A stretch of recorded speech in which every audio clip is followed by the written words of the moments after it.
এবার যুগান্তকারী পদক্ষেপ নিল দেশের সর্বোচ্চ আদালত সুপ্রিম কোর্ট।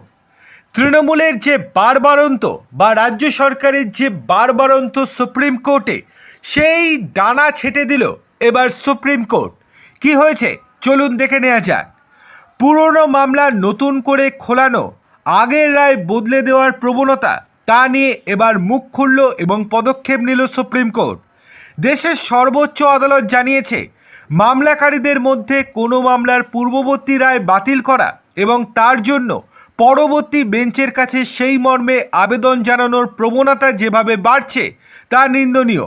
এইভাবে চলতে দিলে সংবিধানের 141 নম্বর অনুচ্ছেদে রায় অক্ষুণ্ণ রাখার যে গ্যারেন্টি রয়েছে তা ক্ষুণ্ণ হবে।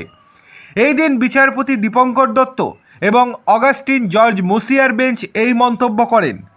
বিচারপতিরা জানান, নতুন কোনো বিষয় সংযুক্ত হলেও ইতিমধ্যেই যে মামলায় সিদ্ধান্ত গ্রহণ হয়ে গিয়েছে তা নতুন করে খোলানো হলে আইনি ব্যাখ্যায় অসঙ্গতির ঝুঁকি থাকে।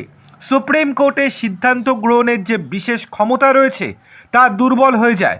বিচারপতিদের বলতে শোনা যায়, আজকাল বেশ যন্ত্রণার সঙ্গেই একটি প্রবণতা লক্ষ্য করছি যে এই আদালতে বিচারপতিদের তারা এখন পদে থাকুন বা না থাকুন, সময়ের ব্যবধান নির্বিশেষে তাদের আগের রায় অন্য বেঞ্চকে দিয়ে বদলে দেওয়া হচ্ছে। বিশেষ করে বিভিন্ন রাজ্যের সরকার এই প্রবণতা এবং এই কাজ করছেন। পূর্ববর্তী রায়ে ক্ষুব্ধ কোনো পক্ষ পরবর্তী বেঞ্চ বা বিশেষভাবে গঠিত বেঞ্চগুলিকে দিয়ে আগের রায় বাতিল করাচ্ছে, কিংবা তারা জানে যে এই রায় পরিবর্তন হবে না, তা সত্ত্বেও তারা বারংবার সুপ্রিম কোর্টে পুনর্বিবেচনার আর্জি জানাচ্ছে। পরোক্ষভাবে পশ্চিমবঙ্গ রাজ্য সরকারকে দায়ী করেছে সুপ্রিম কোর্ট। এরপরেই দুই বিচারপতি পরিষ্কারভাবে জানান, এই রকমভাবে চলতে পারে না।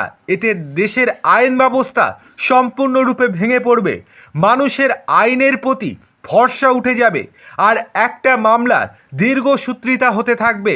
যে মামলা রায় দেওয়া হয়ে গিয়েছে সেই মামলার যদি পুনর্বিবেচনার আর্জি জানানো হয় সুপ্রিম কোর্টে, তাহলে সেই মামলা আরও দীর্ঘস্থায়ী হতে থাকবে। সেক্ষেত্রে সেই রায় আর কখন বেরোবে বা কখন দেয়া হবে তার কোনো গ্যারেন্টি থাকবে না।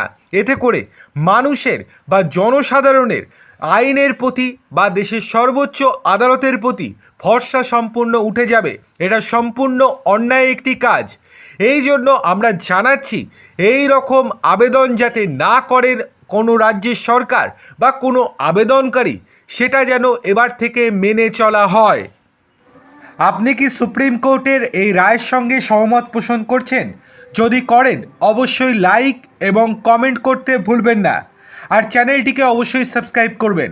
আমরা দেখতে পাই অনেকেই ভিডিও দেখেন, লাইক করেন, কমেন্টও করেন, কিন্তু সাবস্ক্রাইব করেন না।